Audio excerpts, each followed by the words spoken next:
গুলবাগপুর, ঝিকরসা থানা, গঙ্গানন্দপুর ইউনিয়ন। আপনার নাম? আমার নাম মোহাম্মদ আবেদ আলী। আচ্ছা। তো আমাদের ওই প্রাইমারি স্কুলের ওখানে থাকতো সৈন্য, ওই মুক্তিযোদ্ধারা ওখানে থাকতো।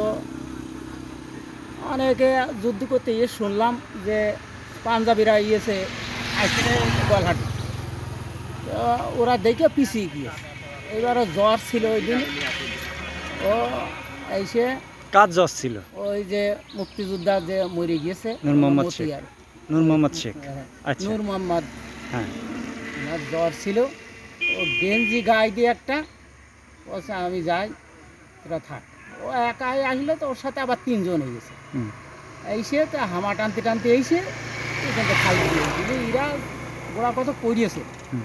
পড়লি এরা ঠিক করতে পারেনি কনে মারছে, কনতে আসছে গুলিটা, লোক দেখছি না। হুম। আন্দাজে এবার ওরা গুলি মেরেছে, মারলি আর লেগে গেছে। নূর মোহাম্মদের যখন গায়ে লেগে গিয়েছে তখন ওর পাশে ছিল আর একজন মতুল্য নাম করে, ওর কাছে হাতিয়ার দিয়ে তো বলিস তুই হাতিয়ার নিয়ে চল যা, আমি ওই আর যাইতে পারবো না, আমি আর যাইতে পারবো না। ও হাতিয়ার নিয়ে চলে গিয়েছে, আর ওখানে ওরা এসে গ্যানেট দিয়ে খুশিয়ে মুছিয়ে পরে ওরা এসে এই এতটুকু। হ্যাঁ